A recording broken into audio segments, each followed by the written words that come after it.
कुठल्याही स्पर्धा परीक्षेमधल्या यशामध्ये बऱ्याच गोष्टी आपल्याला माहिती असतात की काय करायचंय. आपली अडचण काय असते माहितीये, काय करायचं नाहीये हे कळत नाही. काय वाचायचंय हे माहिती असतं, काय वाचायचं नाहीये हे आपल्याला माहित नाहीये. आपला फोकस सगळा त्याच्यावरती असणार आहे आणि म्हणून पुढचे जे काही 20 ते 30 मिनिटं आहेत मित्रांनो, त्यामध्ये आपण चर्चा करणार आहोत या सर्व बाबींवरती. दिस जर्नी इजंट इन इझी. हा प्रवास कुठल्याही प्रकारे सोपा नाहीये, पण आपण तो करू शकतो जर मिल बैठेंगे 3 यार, आप, हम और यूपीएससी और एमपीएससी.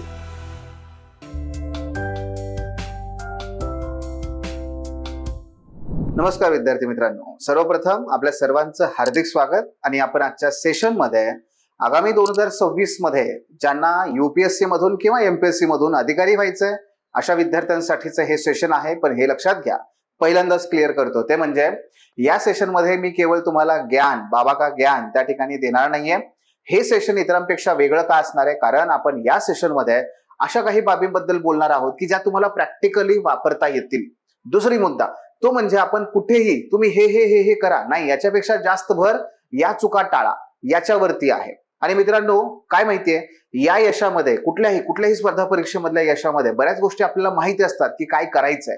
आपली अडचण काय असते माहितीये, काय करायचं नाहीये हे कळत नाही. काय वाचायचंय हे माहिती असतं, काय वाचायचं नाहीये हे आपल्याला माहित नाहीये. आपला फोकस सगळा त्याच्यावरती असणार आहे आणि म्हणून पुढचे जे काही 20 ते 30 मिनिटं आहेत मित्रांनो, त्यामध्ये आपण चर्चा करणार आहोत या सर्व बाबींवरती. मला माहितीये तुम्हा सर्वांना येणाऱ्या आगामी 2026 या वर्षामध्येच आपल्याला पोस्ट कशी मिळेल याची उत्सुकता आहे, याची अधीरता आहे आणि त्याबद्दल तुम्ही नेहमीच सेल्फ डाऊट मध्ये असता, हेही मला माहिती आहे. मात्र आपल्यासारख्याच अनेक विद्यार्थ्यांनी हे यश मिळवलंय. जसं की या ठिकाणी तुम्हाला आदिती चौगुले याचं त्या छायाचित्र दिसतंय. आता आदिती चौगुले एक इंजिनियर ते एक IAS हा जो प्रवास तिने शक्य केला, किंवा तुम्ही सर्वजण ज्यांना ओळखता ते म्हणजे बिरुदेव डोने, तर त्यांनी सुद्धा हा जो प्रवास केला. तर कुठलाही विद्यार्थी घ्या, अधिकारी घ्या, यूपीएससी मधला, एमपीएससी मधला, हा कधी ना कधी तुमच्याप्रमाणे विद्यार्थीच होता. पण लक्षात घ्या, प्रत्येक जण विद्यार्थीच होता. Yes, we all start as a student, but why only some people or some students becomes officer. आपण सर्वच जण विद्यार्थी आहोत, आपण सर्वच जण तयारी करतो, सुरुवात करतो, पण काहीच जण त्या ठिकाणी यशस्वी का होतात, या सर्वांची उत्तरं आपल्याला आजच्या ह्या सेशन मध्ये मिळणार आहेत. मित्रांनो, आपण आपल्या या आजच्या सेशनचा जो मुख्य फोकस आहे तो यूपीएससी, एमपीएससी ह्या दोन्ही परीक्षांमध्ये 2026 मध्ये तुम्ही कुठल्या प्रकारे तयारी केली पाहिजे त्याचा रोडमॅप त्या ठिकाणी मी तुम्हाला देणार आहे, प्रत्यक्ष आणि अतिशय प्रूवन, जो अनेक विद्यार्थ्यांनी वापरला आणि ते यशस्वी झालेले आहेत. आपण त्याच्याबद्दल चर्चा करूयात. तर सर्वात प्रथम एक सिच्युएशन मी तुम्हाला देतो. इमॅजिन करा की ऑगस्ट 2026चा तो दिवस आहे ज्या दिवशी तुम्ही, डोळे बंद करा, करा बंद, इमॅजिन करा, ऑगस्ट 2026चा तो महिना आहे आणि या महिन्यामध्ये तुम्ही अतिशय तयारीने आता यूपीएससीची मेन्स एक्झाम लिहिण्यासाठी चाललेला आहात.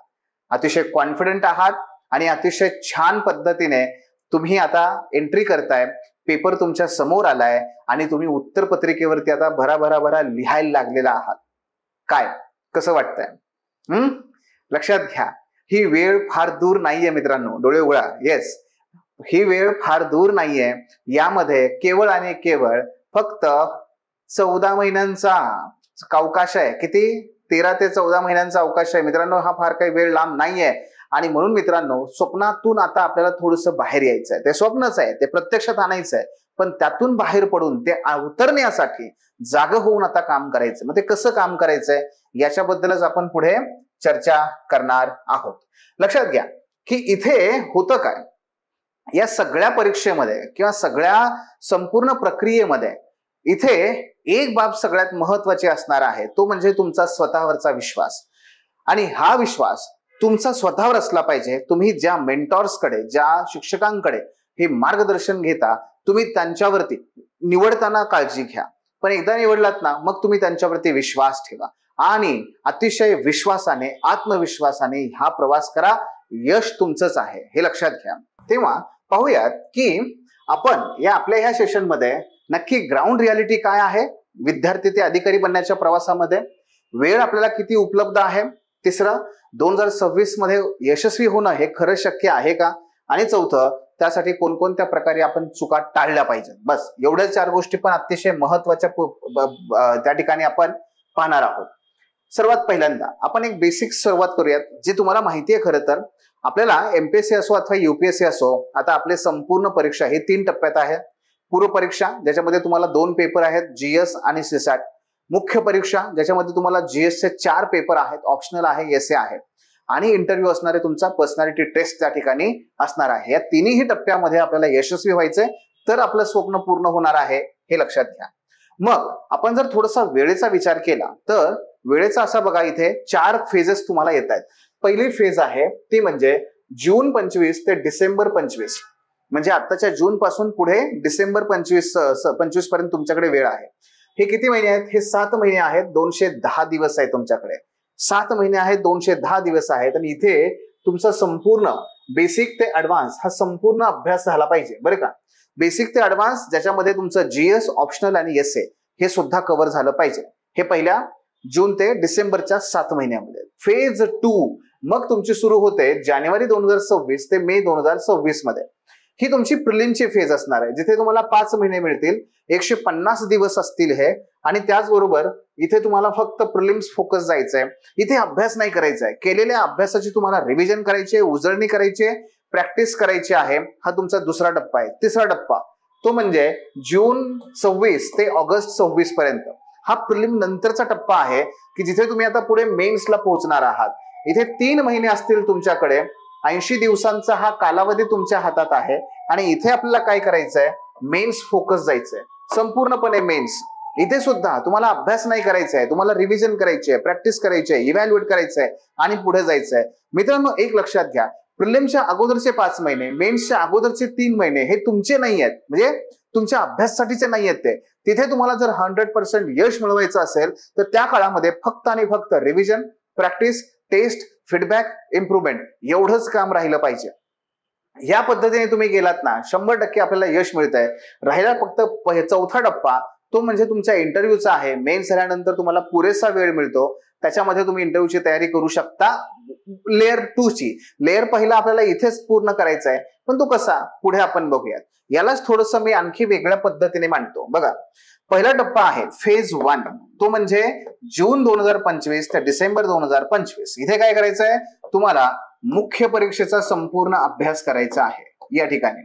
आणि हे लक्षात घ्या की या मुख्य परीक्षेमध्ये तुमचा जीएस असणार आहे, तुमचा ऑप्शनल असणार आहे, ओके, आणि तुमचा एसए पण असणार आहे.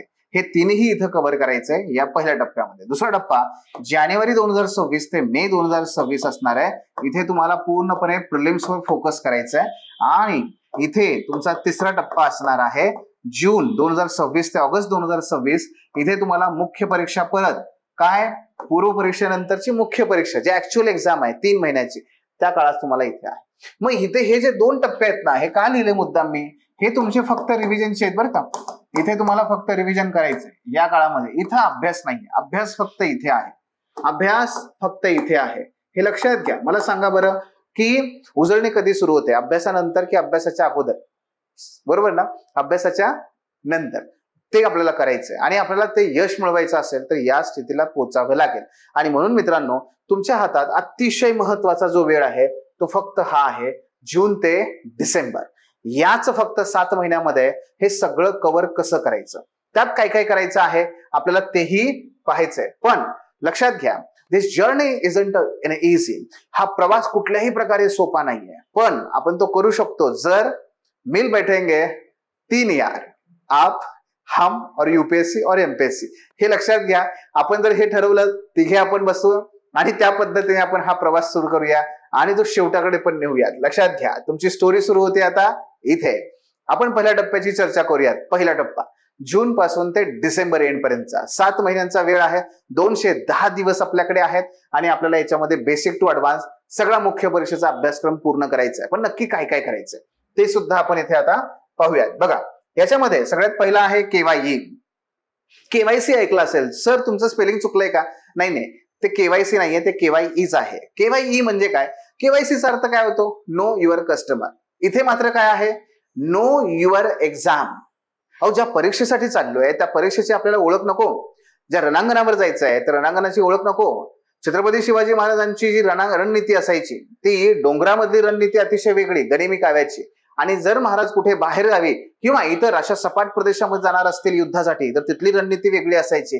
अशाच पद्धतीने तुम्हाला सुद्धा तुमच्या परीक्षेची संपूर्ण माहिती असायला हवी. मित्रांनो, ही सुरुवात आहे, अतिशय महत्वाची आहे. ती म्हणजे इथे तुम्हाला सिलेबस आणि पीवायक्यू या दोन्ही गोष्टी त्या ठिकाणी अभ्यासायच्या आहेत. कशा करायच्या मी पुढे सांगतो, पण अगोदर बघूयात काय काय. पहिला दुसरा मुद्दा बेसिक्स, याच्यामध्ये ऑल स्टेट बोर्ड आणि ऑल एनसीईआरटी हे तुम्हाला कव्हर करायचंय. आणि तिसरं ऍडव्हान्स स्टेज, ज्याच्यामध्ये तुम्हाला जीएस पेपर, ऑप्शनल आणि एसए या तिघांवरती कमांड मिळवायचे. हे सगळं किती दिवसात? 7 महिन्यामध्ये. कसं करायचं आहे आपण बघूया, काय काय करता येईल, कशा पद्धतीने जाता येईल. पहिला मुद्दा मी काय म्हणलं, सिलेबस आणि पीवायक्यू हे तुमचे मित्रांनो अत्यंत महत्वाचे घटक आहेत. ज्याचा सिलेबस आणि पीवायक्यू वरती होल्ड आहे, कमांड आहे मित्रांनो, त्याला परीक्षा ही अतिशय सोपी जाते. त्याला कुठेही परीक्षा कंटाळवाणी होत नाही, आत्मविश्वासाचा डळत नाही. आणि हे करायचं कसं हे तुम्हाला सांगतो. दुसरा मुद्दा, का करायचं अगोदर ते सांगतो. का करायचं? कारण सिलेबसमुळे तुमची काय होते माहितीये, तुमची भाषा सुधारते. कारण सिलेबसमध्ये असणारे जे कीवर्ड्स असतात हे तुमच्या उत्तरात आले की बस संपलं, आपला त्या ठिकाणी ऍडव्हान्टेज मिळाला. पहिलं. दुसरं काय होतं माहितीये, सिलेबस पाठ असल्यामुळे किंवा सिलेबस सातत्याने वाचल्यामुळे आपल्याला इंटरलिंकिंग करणं सोपं जातं. आपली उत्तरं इतरांपेक्षा वेगळ्या पद्धतीने उठून दिसायला लागतात. आणि तिसरं सगळ्यात महत्वाचं, काय वाचायचं यापेक्षा काय वाचायचं नाही हे आपल्याला त्या ठिकाणी कळतं, काय वाचायचं नाही. आणि म्हणून लक्षात घ्या की सिलेबस तुम्हाला पाठ पाहिजे, सिलेबस पाठच पाहिजे. पीवायक्यू मुळे काय फायदा होणार आहे? सगळ्यात महत्वाचं आहे अप्रोच. नक्की परीक्षेची डिमांड काय आहे हे पीवायक्यू मुळे आपल्याला कळतं. नंबर 2, वेगवेगळे डायमेन्शन्स, की एखादा टॉपिक आहे समजा फंडामेंटल राईट आहे, तो किती वेगवेगळ्या पद्धतीने विचारला जाऊ शकतो याचे डायमेन्शन्स तुम्हाला इथून कळतात. म्हणून सुद्धा पीवायक्यू वाचणं आवश्यक आहे. आणि तिसरं जे डायरेक्टली तुम्हाला फायद्याचं ठरतं ते म्हणजे रिपिटेशन. बघा, बरेचसे क्वेश्चन जे आहेत ते रिपीट होतात आणि त्यातून काय होतं, आपल्याला उत्तर लिहित असताना इतरांपेक्षा ऍडव्हान्टेज मिळतो. अरे हे तर मी लिहिलंय, 2दा लिहिलंय, हो, मग परीक्षेत विचारले पुन्हा एकदा, इतरांपेक्षा आपला ऍडव्हान्टेज आहे, आपण चांगल्या पद्धतीने प्रेझेंट करतो. आणि ह्या तिन्ही कारणासाठी तुम्हाला पीवायक्यू वाचणं महत्वाचं आहे, सिलेबस वाचणं महत्वाचं आहे. पण हे करायचं कसं, डेली बेसिसवर कसं करायचं? बघा, पीवायक्यूचं विश्लेषण करणं ही वेगळी गोष्ट आहे. मी तुम्हाला हे दोन्ही डेली वाचा हे म्हणून सांगतोय. कसं वाचायचं पहा, या ठिकाणी मी टेबल तुम्हाला दिलेला आहे. इथे बघा, हा क्वेश्चन पेपरचा टेबल आहे आणि हा सिलेबसचा टेबल आहे. समजा आपण 2013चा काय केला, क्वेश्चन पेपर घेतला. 4 क्वेश्चन पेपर आहेत. आज पेपर 1 नाही का, समजा आज मी वाचला पेपर 1 वाचला क्वेश्चन पेपर, मी पेपर 1चा सिलेबस वाचेन. उद्या मी पेपर 2चा पेपर वाचेन, पेपर 2चा सिलेबस. पेपर 3चा मी काय करेन, क्वेश्चन पेपर वाचेन तिसऱ्या दिवशी आणि पेपर 3चाच मी सिलेबस वाचेन तिसऱ्या दिवशी. पुन्हा मी पेपर 4थ्याचा क्वेश्चन पेपर आणि पेपर 4थ्याचा सिलेबस. म्हणजे डेली मी फक्त एकच करतोय. 4 दिवसात माझे 2013चे सगळं संपलं. आता मी 2014 कडे वळलो. पुन्हा मी पेपर पहिलाचा सिलेबस, पेपर दुसऱ्याचा सिलेबस, पेपर तिसऱ्याचा सिलेबस. कळतंय तुम्हाला? या पद्धतीने आपण कंटिन्यू करत जायचं. यातून होतं काय माहितीये की आपण डेली बेसिसवरती वाचतोय. आता तुम्हाला प्रश्न पडला असेल की सर डेली बेसिसवर एकच पेपर एकच सिलेबस का? वेळ कुठे आपल्याकडे? 4 गोष्टी करण्या एवढा वेळ कुठे आहे आपल्याकडे? वेळ नाहीये. पण म्हणून काय, मधला मार्ग, शॉर्टकट नाही, मधला मार्ग. गौतम बुद्ध नेहमी आपण आठवून लक्षात ठेवायचे, अष्टांग मार्ग, मधला मार्ग. ओके, मग आपण काय करायचं, इथे डेली एक क्वेश्चन पेपर आणि डेली सिलेबस. मित्रांनो, ही फक्त ऍक्टिव्हिटी 1 महिना करा आणि पुन्हा तुम्हाला आठवायला लागेल मी आणि आपलं हे आजचं सेशन, इतका फरक पडतो. हे करा, हे फार महत्वाचं आहे. ठीक आहे, हे झालं पहिलं. आता त्यानंतर पुढे जाऊयात. नक्की आपल्याला ह्या बेसिक्स मध्ये किंवा ह्या फाउंडेशन मध्ये तयारी कशी करायची आहे, काय काय करायचंय. बघा, आता आपल्याला प्रश्न काय पडतो की फाउंडेशन मध्ये काय म्हटलं मी तुम्हाला, स्टेट बोर्ड आणि एनसीईआरटी हा तुमच्या अभ्यासाचा, तुमच्या यशाचा पुन्हा पाया आहे, म्हणून त्याला आपण फाउंडेशन म्हणतोय, हे लक्षात घ्या. मग आता इथं प्रश्न काय पडतो आपल्याला माहितीये की ते म्हणजे एकूण जर आपण फक्त एनसीईआरटी बघितला ना मित्रांनो, एनसीईआरटी 6वी ते 12वी पर्यंतच्या एनसीईआरटी हे अराउंड 40 ते 42 आहेत. एक्झॅक्ट काढला तर 43 पण येऊ शकतात. सो 42 एनसीईआरटी आहेत. आपल्याकडे वेळ किती आहे? बरं, यातून काय महत्वाचं आहे, यातून असं आहे की आपल्याकडे वेळेची कमतरता आहे. सगळं वाचायचं म्हटलं ना तर नुसतं बघा, किमान एनसीईआरटीचा अभ्यास करायचा म्हटलात तर तुम्हाला किमान 4 ते 5 महिने लागतील. 4 ते 5 महिने. जे विद्यार्थी फर्स्ट इयरला आहेत, जे विद्यार्थी फर्स्ट इयरला असतील कॉलेजच्या किंवा आता जातील फर्स्ट इयरला, त्या विद्यार्थ्यांसाठी मात्र मी सांगेन की तुम्ही फक्त आणि फक्त एनसीईआरटी आणि स्टेट बोर्ड सेपरेटली करा, त्याचा अभ्यास करा, त्यासाठी अख्खं 1 वर्ष द्या, काही हरकत नाहीये, कारण हा तुमचा पाया आहे. थेट प्रश्न कमी जरी येत असले तरी याचा बेस जो तयार होतो ना तुमचा, मित्रांनो, तोच तुमचा ऍडव्हान्टेज असतो, हे नेहमी लक्षात ठेवा. आणि म्हणून त्या विद्यार्थ्यांनी याचं सेपरेट अध्ययन करावं. पण जे विद्यार्थी नुकतं आता पुढे 26 ला मेन्स देणार आहेत, त्यांनी काय करायचंय, तर त्यांनी स्टेट बोर्ड जे मराठीमध्ये विद्यार्थी तयारी करतायत त्यांनी, आणि त्याचबरोबर एनसीईआरटी याच्यामध्ये फक्त 11वी व 12वी 11th आणि 10th या फक्त 2च वर्षांच्या एनसीईआरटी आपल्याला आणि स्टेट बोर्ड जे आहेत ते वाचायचे आहेत. किती? 2च, 11वी आणि 12वी. याच्यामुळे झालं काय, आपलं जे काही टास्क आहे आपला, तो टास्क अराउंड बघा 60% लेस होतो, 60% लेस होतो. 60% आपलं ओझं कमी झालं. 11वी आणि 12वीच्या एनसीईआरटी आपण फाटा फोडला नाही, आपण शॉर्टकट मारत नाही. 11-12वीच्या एनसीईआरटी म्हणला तरी सुद्धा त्या खूप आहेत आणि त्यानुसार त्यांची तयारी करायची आपल्याला. समजते का?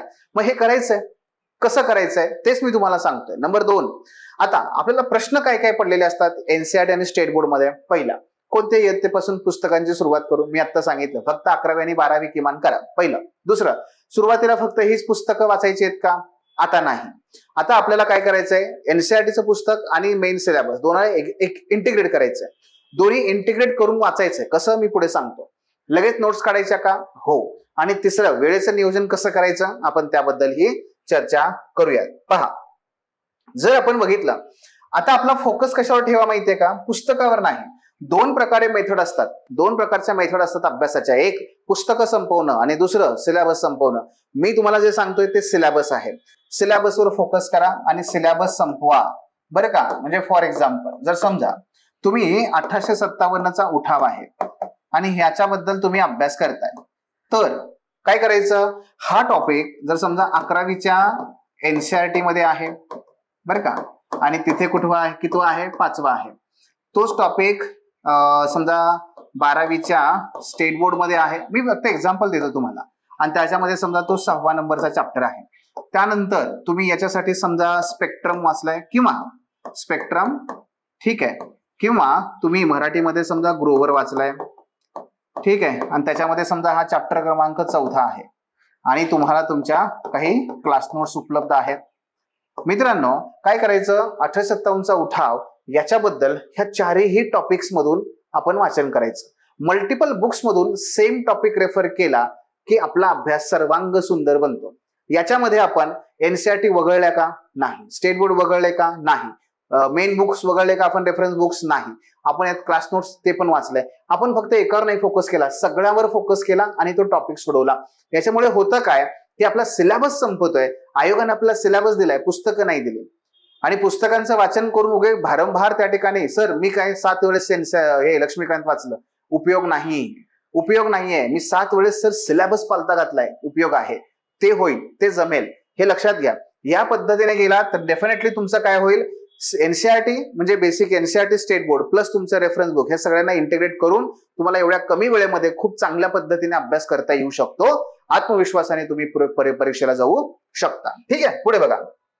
आता ऍडव्हान्स स्टेज मध्ये आपण काय काय करणार आहोत. पहिला, जीएस आपल्याला संपवायचा आहे, ऑप्शनल आणि एसए. सर्वप्रथम आपण काय करू, जीएस ची चर्चा करूया. जीएस मध्ये जर बघाल तर आपले जे 4 पेपर आहेत, हे 8 झाले असं नाही, 4 पेपर आहेत. या 4 पेपर मध्ये मात्र एकूण टोटल 13 विषय येतात. बेसिक अगदी सोशल जस्टिसला ऍड केलं तर मात्र 12 विषय येतात. या विषयांचं मी विभाजन केलंय 2 भागामध्ये. एक तुमचे जे फाउंडेशनल सब्जेक्ट असतात ते, आणि दुसरं डायनामिक सब्जेक्ट आहेत ते. फाउंडेशन मध्ये लक्षात घ्या सगळ्यात महत्वाचे मुद्दे आहेत. पहिला पॉलिटी आहे, जिओग्राफी आहे, हिस्ट्री आहे, इकॉनॉमी आहे, आणि काही प्रमाणामध्ये तुमचा इंडियन सोसायटी सुद्धा आहे. सोसायटीला मी इथे ऍड का केलं, कारण एकतर तो ट्रॅडिशनल आहे, स्टॅटिक आहे, आणि वरतून युपीएससीचा विचार केला तर 80 मार्कांपर्यंत वेटेज आहे. म्हणजे या हिस्ट्री आणि जिओग्राफीच्या वैयक्तिक पेक्षा जास्त वेटेज आता सोसायटीला आहे, त्यामुळे मी त्याला त्यात ऍड केलेला आहे. सो आपल्याला याच्यावरती पहिल्यांदा काय करायचंय, फोकस करायचंय, बरं का, याच्यावरती फोकस करायचा आहे. पहिला हा झाला. दुसरा, आता इकडे जे छोटे छोटे आहेत फक्त एथिक्स वगळता, हे सगळे डायनॅमिक आहे. डायनॅमिक का म्हटलंय मी त्याला, कारण हे सगळे बघा जे प्रश्न तुम्हाला विचारले जातात ते फार डायनॅमिक असतात, चालू घडामोडीशी संबंधित असतात. म्हणजे फॉर एक्झाम्पल IR घ्या. जर IR मध्ये आपण काय वाचलं, आता पुस्तकं वाचली, पण पुढे काहीतरी समजा भारत अमेरिकेत काहीतरी झालं, भारत चीन मध्ये काहीतरी झालं, तर अशा वेळेस काय होतं, आपल्याला प्रश्न त्याच्या अनुषंगाने विचारला जातो. पण त्यासाठी स्टॅटिक माहिती पाहिजे. पण प्रश्न कसा आहे, डायनॅमिक आहे. आणि या विषयांसाठी तुम्हाला सतत चालू घडामोडींचं वाचन करणं आवश्यक आहे. म्हणून हे डायनॅमिक आहे आणि हे ट्रॅडिशनल आहे. आता आपण वेळेच्या अभावी किंवा कमीत कमी वेळेमध्ये आपल्याला जो अभ्यास करायचा आहे त्यासाठी मग आपल्याला प्रायोरिटाईज करावं लागेल. काय करावं लागेल, प्रायोरिटाईज. म्हणून आपण पहिल्यांदा याला अभ्यास करणार आणि याच्या नंतर मग याच्याकडे जाणार. ही एक मेथड आहे. दुसरी मेथड काय आहे की समजा तुम्ही पॉलिटीचा अभ्यास केला तर पॉलिटी सोबतच लगेच झाला तो की IRचा अभ्यास करा. म्हणजे काय होईल की त्याच विषयाशी संबंधित असणारा IR तोही संपून गेला. समजा तुम्ही जिओग्राफीचा अभ्यास केला तर त्याच्याशी संबंधित असणारे एन्व्हायरमेंट तुम्ही तो लगेच घ्या. म्हणजे काय होतं, त्या विषयाशी संबंधित असणारे छोटे विषय तुम्ही घेतले तर तुम्हाला फायदा पहिला हा आहे की हे विषय संपून जातील. दुसरा फायदा, हे डायनॅमिक आहे. जेवढे लवकर सुरू कराल तेवढं जास्त तुम्हाला करंट अफेअर्स गोळा करत जाता येईल. हा फायदा त्यातला आहे. म्हणून तुम्ही याच्यासोबत हा असंही करू शकता. और याला तुम्ही फाउंडेशनला अगोदर कव्हर करून घ्या, मग वेळ मिळाला त्या पद्धतीने इकडे जा. पण याच्यामध्ये अत्यंत महत्वाचा सगळ्यात शेवटी ठेवलाय, पण तो सगळ्यात पहिला करणं गरजेचं आहे, तो म्हणजे एसे. यासाठी स्वतंत्र 2 दिवस, 10 दिवस, 11 दिवस नाही द्यायचे आहेत. एसे हा सदैव आपल्याला करायचा आहे, आजपासून तो शेवटच्या दिवसापर्यंत. आणि म्हणून त्याला कुठेही दुर्लक्षित करायचं नाही. फाउंडेशनल सब्जेक्ट झाले की लगेच आपल्याला एथिक्स कडे जायचं आहे. एथिक्स हा तेवढाच महत्वाचा आहे. एथिक्स हा दोन्हीकडे येतो, फाउंडेशन मध्ये सुद्धा आणि डायनॅमिक मध्ये सुद्धा. म्हणून एथिक्स बाबत सुद्धा आपण बघितलं पाहिजे. एक वेळ किती देऊ शकतो आपण. बघा, आपण आता म्हणलं तसं माझ्याकडे जून पासून डिसेंबर पर्यंतचा वेळ आहे की ज्याच्यामध्ये मी हे माझे 5 विषय प्लस इकडला एथिक्स हा किमान माझा संपला पाहिजे. म्हणजेच वेळ आहे 7 महिने, विषय आहेत 6. या 6 महिन्यांचा 6 विषयांचा विचार केला, त्यांना जर डिवाइड करायचं म्हटलं मित्रांनो, एक मोठी तुम्हाला मी सांगतो किती वेळ लागतो. पॉलिटीसाठी किमान तुम्हाला 1.5 महिना लागतो, जिओग्राफीसाठी तुम्हाला 1 महिना लागतो, हिस्ट्रीसाठी पुन्हा तुम्हाला 1.5 महिना, इकॉनॉमीसाठी पुन्हा 1 महिना, इंडियन सोसायटी अराउंड 15 दिवस. ठीक आहे. सो अशा पद्धतीने जर गेला तर हे 1, 2, 3, 4 आणि ह्या 5 आणि हा 5.5, अशा 5.5 महिन्यामध्ये तुमचा हा एवढा अभ्यासक्रम संपतो. एथिक्स साठी परत तुम्ही 1 महिना दिलात तर तुमचा 6.5 महिन्यामध्ये अभ्यास संपतो. 15 दिवस थोडेसे आपण इकडे तिकडे स्पेअर ठेवले तरी चालण्यासारखं आहे. सो या पद्धतीने गेलात तर तुमचं हे 6.5 महिन्यामध्ये कव्हर होतं. 6.5 महिन्यामध्ये हे कव्हर होऊन जातं. राहिलं फक्त काय, या बाबी. ह्या छोट्या बाबी आहेत. प्रिलिमच्या काळामध्ये परत आपल्याला अभ्यासाची संधी मिळणारच आहे. आपण त्या काळात पण ते तयारी करू शकतो. पण त्यांच्या तयारीमध्ये आता यांचा आपल्याला तिथे बळी द्यायचा नाहीये. ठीक आहे. सो हे पहिलं झालं जीएसच्या संदर्भात. दुसरं, जीएसचा अभ्यास करत असताना काय करायचं आहे किंवा कसा अभ्यास करायचा आहे, तर पहिलं तुम्हाला माहितीच आहे, ते म्हणजे प्रश्नपत्रिकांचं विश्लेषण. हे कसं करायचं हे मी इथे नाही सांगणार, सेपरेट व्हिडिओ आपला त्याचा आहे, आणखी आपण काही तयारी करणारच आहोत. दुसरं, क्वेश्चन पेपरचं अनालिसिस झालं की सिलेबसचा प्राधान्यक्रम हे मात्र तुम्हाला माहित नाहीये.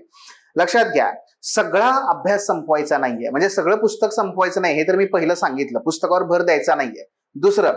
दुसरं काय करायचंय, आपण सिलेबस घेतला तर सगळा सिलेबस संपवायचा आहे, पण त्यातही आपल्याकडे वेळ कमीच पडणार आहे, हे नेहमी सांगतो मी, वेळ कमी पडणार आहे. अशा वेळेस काय करायचंय, जो अभ्यासक्रम आहे त्याला प्राधान्यक्रम द्यायचा. म्हणजे परीक्षेसाठी सर्वात जास्त टॉपिक कुठले महत्वाचे आहेत ते आयडेंटिफाय करा आणि ते आयडेंटिफाय करून त्याला प्राधान्यक्रम द्या आणि त्याच्यानुसार अभ्यासाला सुरुवात करा.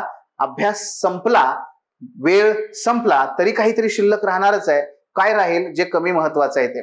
पण कसं ठरवायचा प्राधान्यक्रम, याचं उत्तर आहे अभ्यासक्रमाचं, या प्रश्नपत्रिकांचं विश्लेषण. आणि म्हणून इथून आलात तर इथे येता येईल. मग हे दोघांचं झालं, ह्या दोघांचा तुमचा अभ्यास झाला की मग तुम्हाला जाता येतं संदर्भ ग्रंथांची निवड.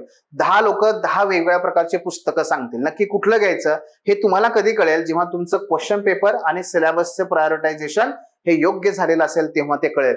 आणि हे अतिशय मोजून, काय लक्षात घ्या, अतिशय मोजून पुस्तकं वाचायची आहेत, फार ढिगारा वापरायचा नाहीये, कारण मुळात वेळ कमी आहे आणि दुसरं गरजच नाहीये. हे पण लक्षात घ्या. आणि तिसरं, मग आपला प्रत्यक्ष अभ्यासक्रम सुरू होईल. सो अशा पद्धतीने ह्या बाबी येतात. प्रत्यक्ष अभ्यास करत असताना 4 गोष्टी नेहमी लक्षात ठेवा. चतुसूत्री बरं का, तुम्ही कसाही अभ्यास करा, मला काही त्याची फार घेणदेण नाहीये, पण किमान 4 गोष्टी लक्षात ठेवा. पहिला, पीवायक्यूचं अनालिसिस.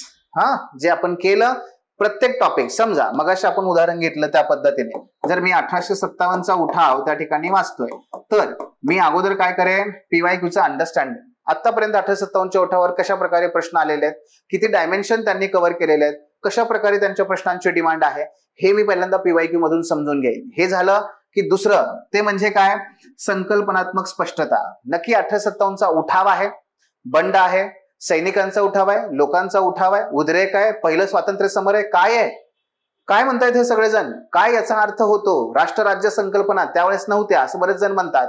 मग काय असतं राष्ट्र आणि राज्य, भारत हे राष्ट्र नव्हतंच त्या काळामध्ये, म्हणजे काय होतं लक्षात घ्या. या पद्धतीने संकल्पनात्मक अभ्यास करून घेतलात ना की तुम्हाला फॅक्ट लक्षात ठेवायला सोपं जातं, आणि त्याचबरोबर परीक्षेमध्ये कशाही प्रकारचा डिस्क्रिप्टिव्ह क्वेश्चन येऊ दे, तुम्ही आरामशीर त्याला टॅकल करू शकता. हे दुसरं, ठीक आहे. त्यानंतर मग काय करायचंय, तिसरं ते म्हणजे तुमच्या नोट्स तयार करणं. काय करायचं, नोट्स ह्या रेडी असल्याच पाहिजेत मित्रांनो. आता तुम्हाला प्रिलिम नंतर फार कमी वेळ मिळतो मेन्स करिता, आणि या काळामध्ये जर तुम्हाला रिवाइज करायचं असेल, नोट्स शिवाय पर्याय नाही. नोट्स काढायच्या कशा, मात्र थीमॅटिक आणि मॅपच्या माध्यमातून आणि व्हिज्युअलच्या माध्यमातून. म्हणजे जसं की 1857च्या उठावाच्या तुम्ही नोट्स काढताय, एक काय करा, तुम्ही माइंड मॅप वापरा, तुम्ही मॅप वापरा, तुम्ही काही चित्र वगैरे आहेत त्यांचा वापर करा, पण याच्यासाठी पुन्हा सगळा वेळ वाया घालवू नका. नाही जमत आहे काही हरकत नाही, किमान हे तरी करा, माइंड मॅप आणि मॅप. पण माइंड मॅप कोण काढला पाहिजे, आपण स्वतः. दुसऱ्यांनी काढलेली पुस्तकं वाचून उपयोग नाही, आपण आपल्या पद्धतीने काढली पाहिजेत, तर त्याचा उपयोग होतो. आणि मग काय करायचंय, उत्तरलेखन. त्याच टॉपिक वरती मग आलेले जे पीवायक्यू आहेत त्यातले 1-2 क्वेश्चन लिहा, तपासून घ्या आणि मग पुढे जा. सो मित्रांनो, अशा पद्धतीने पीवायक्यूचे अंडरस्टँडिंग असणं, त्यानुसार संकल्पना समजलेला असणं, त्यानुसार नोट्स काढणं आणि त्यानुसार उत्तरलेखन करणं, ही खऱ्या अर्थाने तुमच्या अभ्यासाची चतुसूत्री आहे. मध्ये आणखी काही गोष्टी येतात, पण त्या गौण आहेत, पण त्याही महत्वाच्या आहेत, पण किमान एवढं तरी तुम्ही केलंच पाहिजे. आता पुढचा मुद्दा येतो, तो म्हणजे काय, निबंध. जीएस मध्ये निबंधाची सुरुवात कधी करायची, तर सगळ्यात दुर्लक्षित असणारा आणि सर्वात जास्त मार्कांची अपेक्षा असणारा, ह्या पद्धतीने एक पॅराडॉक्स इथे पाहायला मिळतो. निबंध लेखन ह्याची सुरुवात कधी केली पाहिजे, आज, आत्ता, ताबडतोब. हो, आत्ता या घडीला तुम्ही निबंधाची सुरुवात केली पाहिजे. कारण निबंध लेखन मित्रांनो असा विषय आहे की ज्याच्यासाठी त्याची तयारी ही कधीच संपत नाही. तुम्ही सतत ती करतच राहावी लागते. कारण निबंधामध्ये परफेक्शन हे कधीच येत नाही, लक्षात घ्या. मग ह्या निबंधामध्ये तयारी करत असताना 3 गोष्टीवर महत्वाचा फोकस करायचा आहे. एक, आयोगाच्या अपेक्षा. काय नक्की निबंध लिहितोय, मी 10वी शाळेत लिहायचो तिथे मी निबंध लिहितो, एखाद्या स्पर्धेसाठी मी निबंध लिहितोय, एमपीएससी मी निबंध लिहितोय, यूपीएससी. प्रत्येकाच्या गरजा वेगळ्या आहेत, या ओळखा आणि त्याच्यानुसार तुम्ही तयारी करा, तर तुम्हाला निबंधामध्ये खूप छान मार्क्स मिळतील. पण हे ओळखायच्या कशा, अपेक्षा ओळखण्यासाठी सगळ्यात महत्वाचा पहिला आहे सिलेबस आणि दुसरा आहे पीवायक्यू. हे खूप चांगल्या पद्धतीने तुम्हाला कळणं अपेक्षित आहे. ते कळलं तर आपण त्या निबंधाला त्याच्या पद्धतीने लिहू शकतो, हे लक्षात घ्या. वेगळं काय करायचं नाही हो, तुम्हाला समजून घ्यायचंय आयोगाला काय अपेक्षित आहे तुमच्याकडून, हे पहिलं. दुसरं, कॉन्टेंट. ही मात्र आशय जी आहे ना मित्रांनो, ही सतत चालणारी प्रक्रिया आहे. सतत, बघा लक्षात घ्या, सतत चालणारी प्रक्रिया आहे निबंधाचा लागणारा कॉन्टेंट. पण कॉन्टेंट गोळा करायचा कसा, कोणता घ्यायचा, कोणता नाही घ्यायचा, कुठून घ्यायचा, हे पुन्हा खूप सारे प्रश्न आहेत. याचीही चर्चा आपण नक्की करूयात, पण ती एका स्वतंत्र सेशन मध्ये आपण करूयात. इथे बेसिक लक्षात घ्या. तिसरं ते म्हणजे लेखन कौशल्य. हे कौशल्य आहे, त्यासाठी सराव करावा लागतो. प्रत्येक रविवारी एक निबंध लिहायचा का, बिलकुल नाही, असं नाही करायचं. निबंध प्रत्येक रविवारी आपण लिहू शकत नाही, तेवढा वेळही नसतो आणि तेवढी आपली कॅपॅसिटी पण डेव्हलप नसते. पहिले 3 महिने मित्रांनो आशयावरती काम करा आणि पहिल्या 3 महिन्यामध्ये मग लेखन करायचं नाही का, करा. पण ते कसं करायचंय, अगोदर कधी प्रस्तावना लिहून बघा, कधी आपण मेन बॉडी, कधी कन्क्लुजन, कधी एखादं ब्रेनस्टॉर्मिंग, असं त्याला तुकड्यामध्ये डिवाइड करायचं आणि मग ते लिहायचा प्रयत्न करायचा. ते शक्य होतं. अख्खा निबंध लिहिणं ही चुकीची पद्धत आहे. पहिल्या 3 महिने तर ते बिलकुल करू नका, पुढच्या 3 महिन्यामध्ये मात्र ते आपल्याला करता येऊ शकतं. पण एक लक्षात घ्या, निबंधामध्ये तुम्हाला सगळ्यात जास्त फोकस करायचा आहे तो म्हणजे भाषा. तुमची भाषा इथे तपासली जाते, भाषा तुमची तपासली जाते. तुमचं हस्ताक्षर, तुमचं प्रेझेंटेशन, तुमचं शुद्ध लेखन, तुमची भाषेवरची पकड, या सगळ्या बाबी बघितल्या जातात. भाषेवरती काम करा. मित्रांनो, मराठी माध्यमातून मुलं नापास होतात किंवा पास होत नाहीत. याचं मुख्य कारण काय आहे की आमची मराठी मुलं मराठी भाषा, मराठी माध्यम निवडत नाहीत. त्यांची मराठीवरती कमांड आहे म्हणून नाही, ते मराठी निवडतात कारण त्यांना इंग्रजी जमत नाही म्हणून, आणि मराठी भाषेला ते ग्रँटेड पकडतात. बघा मराठी शब्द ग्रँटेड पकडतात. गृहीत धरू नका. भाषेवरती काम करा, त्याच्याशिवाय पास होत नाही, हे 100% आहे. हे लक्षात घ्या. भाषेवर पकड पाहिजे, त्यासाठी काम करा डेली बेसिसवरती. लोकसत्ता अतिशय चांगल्या पद्धतीने स्त्रोत आहे एसए साठी. पुन्हा एकदा, ठीक आहे. दुसरं, वैकल्पिक विषय. आपला वैकल्पिक विषय हा ब्रेक ऑर मेकचा मुद्दा आहे बघा. तो तुम्हाला यशस्वी बनवतो किंवा तो तुम्हाला अयशस्वी बनवतो. म्हणून वैकल्पिक विषयाची निवड करणं हे अतिशय महत्वाचं आहे. निवडीचे काय निकष असायला पाहिजेत हे आपण सेपरेटली बघणार आहोत. आपण या अगोदरही चर्चा केलेली आहे. पण पहिला मुद्दा इथे कसा आहे की या वैकल्पिक विषयाची निवड कधी करायची, अभ्यास कधी सुरू करायचा, आणि त्यानुसार तो संपवायचा कसा. वेळेपेक्षा मी तुम्हाला याचे 3 टप्पे सांगतो. बघा, पहिला बेसिक स्टडी. याच्यामध्ये काय, तुमचा जो सगळा सिलेबस आहे हा सगळा सिलेबस तुमचा संपला पाहिजे. सिलेबस संपला पाहिजे याचा अर्थ काय, जी चतुसूत्रे मी सांगितली, 1 संपूर्ण सिलेबस नुसार पीवायक्यूचं वाचन, दुसरं संपूर्ण सिलेबस नुसार कॉन्सेप्च्युअल क्लॅरिटी, तिसरं संपूर्ण सिलेबसच्या नोट्स, आणि चौथं संपूर्ण सिलेबस वरती किमान काही बेसिक लेखन. ह्या चारही गोष्टी जर तुमच्या या झाल्या तर, आणि तर त्याला आपण बेसिक स्टडी म्हणतो. हे झाल्यानंतर मग तुमची वेळ येते व्हॅल्यू ॲडिशनची. याच्यामध्ये तुम्ही काही एक्स्ट्रा बुक्सचं वाचन करा, एक्स्ट्रा नोट्सचं वाचन करा, इंटरनेटचा फायदा घ्या, वापर करा, काही टॉपर्सच्या कॉपीज घ्या. हे सगळं तुम्ही इथं करा, इथे करू नका. अन्यथा काय होतं माहितीये, ह्या दोन्ही गोष्टी एकत्र केल्या ना ऑप्शनलच कव्हर होत नाही. आणि तिसरी गोष्ट, फायनल शूट म्हणजेच काय की बस बुल्स आय, आपल्याला हिट करायचं आहे. हे कधी करायचं आहे, हे तुमचं मुख्य परीक्षेच्या अगोदरचे जे 3 महिने आहेत इथे तुम्हाला हे करायचं आहे. आता इथे पोहोचायचं असेल तर मित्रांनो हे तुमचे 2 टप्पे आत्ता झाले पाहिजेत. तुमच्याकडे वेळ आहे 7 महिने. 7 महिन्यामधल्या किमान हे 4 महिने जे आहेत ते तुम्ही याच्यासाठी देऊ शकता, आणि व्हॅल्यू ॲडिशन साठी तुम्ही जवळपास 3 महिने देऊ शकता. या 7 महिन्यामध्ये आपल्याला ऑप्शनल कव्हर करायचं आहे. पण जर तुम्ही पारंपरिक पद्धतीने अभ्यास करायला गेलात, म्हणजे काय, क्लास एखादा पारंपरिक पद्धतीने लावलात, तर त्यामध्ये मित्रांनो होतं काय माहितीये, 7 महिन्यात फक्त तुमचा क्लास होतो, दुसरं काहीच होत नाही. म्हणून जर तुम्ही 26चं स्वप्न बघत असाल, मेंटरशिपच्या बॅचेस कडे जा, त्याच्यानुसार काम करा, लवकर पोहोचाल. जर तुम्ही पारंपरिक पद्धतीने काम करत बसलात तर तुम्ही त्या भीड़ का हिस्सा बन जाओगे. कारण शेवटी लक्षात ठेवा, विजेते वेगळ्या गोष्टी करत नाहीत, विजेते त्याच गोष्टी करतात पण वेगळ्या पद्धतीने करतात.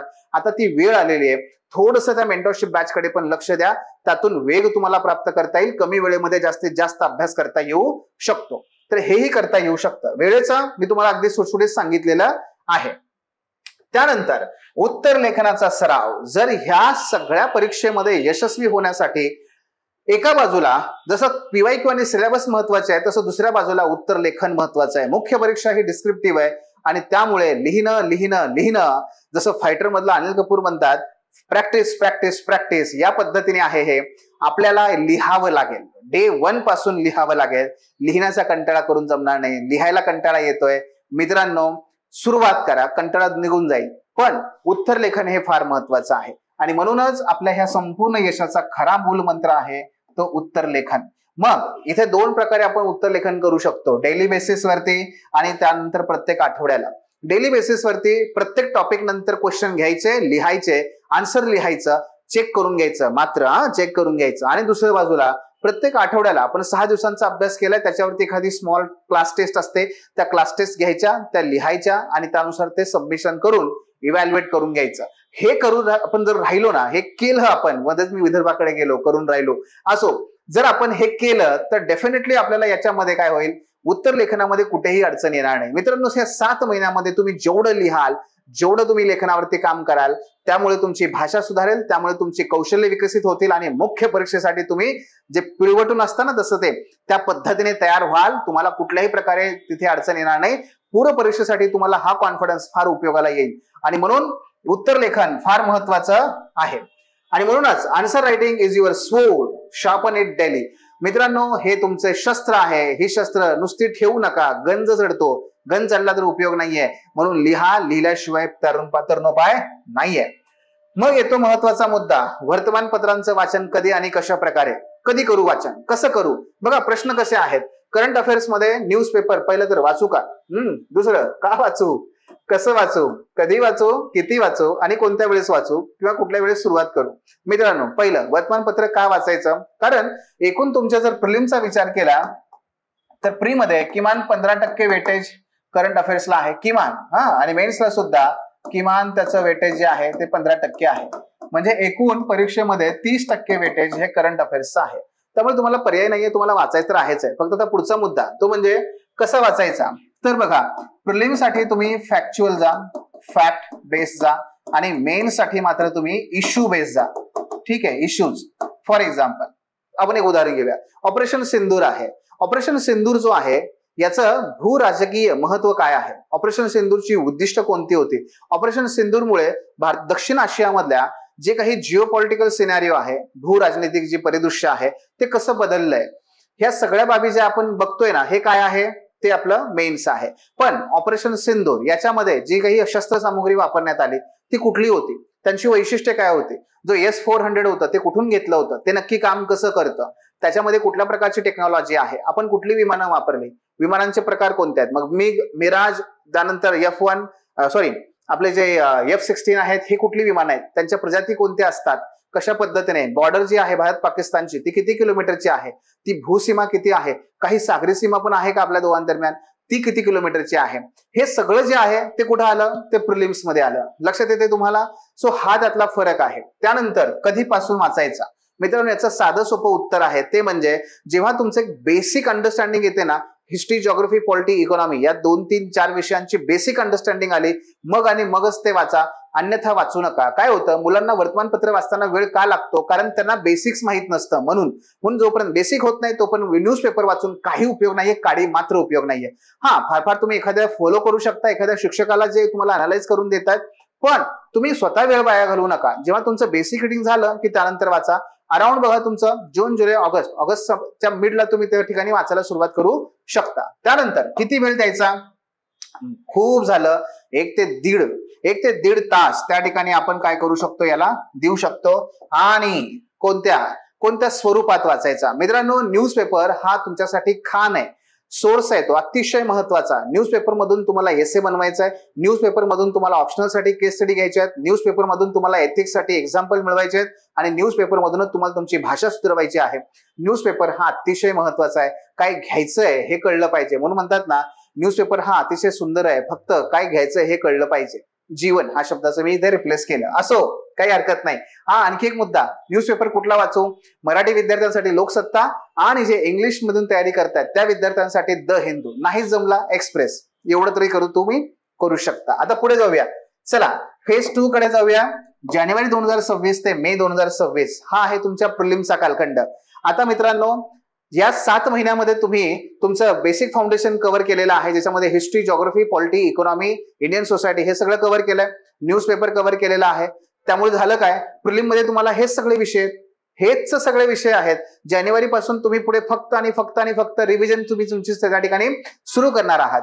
कदाचित तुमचा बेसिक सायन्स राहिला असेल, हरकत नाही. जानेवारी महिन्यामध्ये आपण काही दिवस 15-20 दिवस आपण सायन्स साठी ठेवले, तर बाकी पुढे आपल्याला सगळे विषय रिव्हिजनच्या स्टेजमध्ये येतात.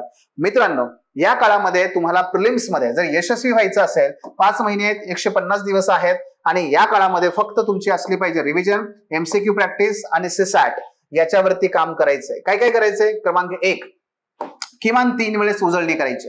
सगळ्या विषयांची किमान 3 वेळेस उजळणी झाली पाहिजे. क्रमांक 2, किमान 20,000 MCQ आपले ह्या प्रत्येक विषयानुसार सोडवले गेले पाहिजेत. 20,000 लक्षात घ्या. आणि पुन्हा त्यांची 2 वेळेस उजळणी झाली पाहिजे. क्रमांक 3, PYQ ची किमान 2 वेळेस उजळणी, एकदा सोडवून एकदा त्यांची वाचून, 2दा किमान PYQ तुमचे वाचून झाले पाहिजेत. आता जर तुम्ही 2025चा हा जो लेटेस्ट पेपर बघितला UPSCचा, या प्रिलिम मध्ये 2020 ते 2024 मधले बरेचसे प्रश्न PYQ चे रिपीट झालेले आहेत. मार्क माय वर्ड. त्यामुळे PYQ अतिशय महत्वाचे आहेत. मागील 1.5 वर्षाचा तुम्ही चालू घडामोडींचा अभ्यास केला पाहिजे, मागच्या 1.5 वर्षांचा.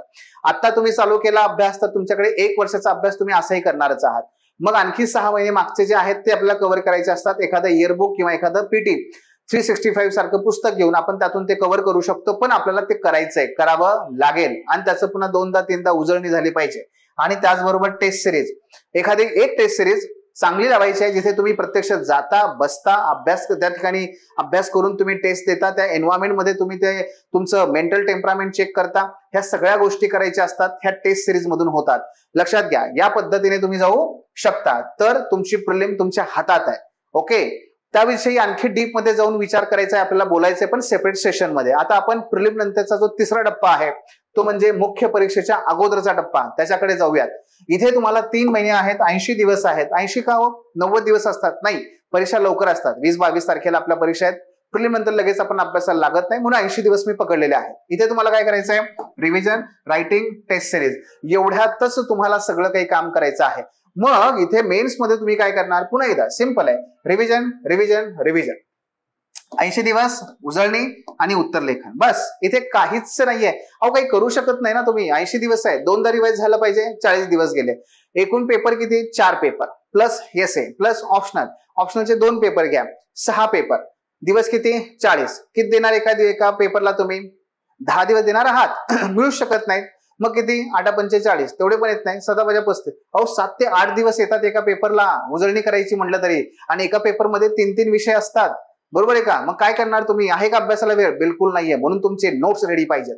नोट्स रेडी असतील, अभ्यास झालेला असेल मेन्सचा मागच्या 6 महिन्यात 7 महिन्यात, तर तुम्ही इथं मुख्य परीक्षेच्या अगोदर त्या तेवढ्या 80 दिवसामध्ये 2दा रिवाइज करून त्या ठिकाणी भरपूर सारं लिहून तुम्ही यशस्वीपणे पुढे जाऊ शकता. आणि म्हणून मित्रांनो, आत्ता मेहनत करा, आत्ता घाम गाळा, असा. ओके, चला पुढे जाऊयात. ते म्हणजे मानसिक कणखरता. मित्रांनो, हे सगळ्या 1 वर्षाच्या कालखंडाबद्दल मी जे तुम्हाला सांगितलं, तेव्हा एक लक्षात घ्या, ही परीक्षा जी आहे ती काय आहे? मॅरेथॉन आहे, स्प्रिंट नाहीये. म्हणजे काय? पहिले 7 दिवस खचून अभ्यास केला, पुढचे महिनाभर निवांत झोपला किंवा फ्रस्ट्रेशन येऊन गेलं, अभ्यासच होत नाहीये, असं करायचं नाहीये. मॅरेथॉन आहे, थोडं थोडं थोडं थोडं थोडं थोडं थोडं पद्धतीने अभ्यास करत जायचा.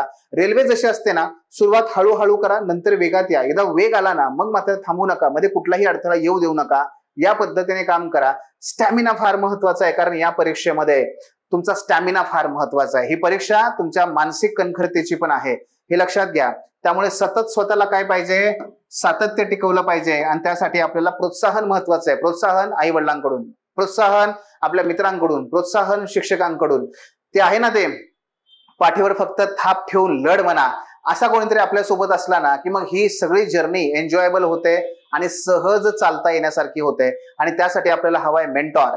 बघा, लक्षात घ्या, मेंटॉर शिवाय फार कठीण होतं हे सगळं काही करणं. मित्रांनो, शेवटी तुम्हाला मी फक्त काही सांगेन की काय टाळायचं आहे. क्रमांक 1, वैकल्पिक विषय खूप उशिरा सुरू करणं नाही. आपल्याला आता सुरू करावंच लागेल.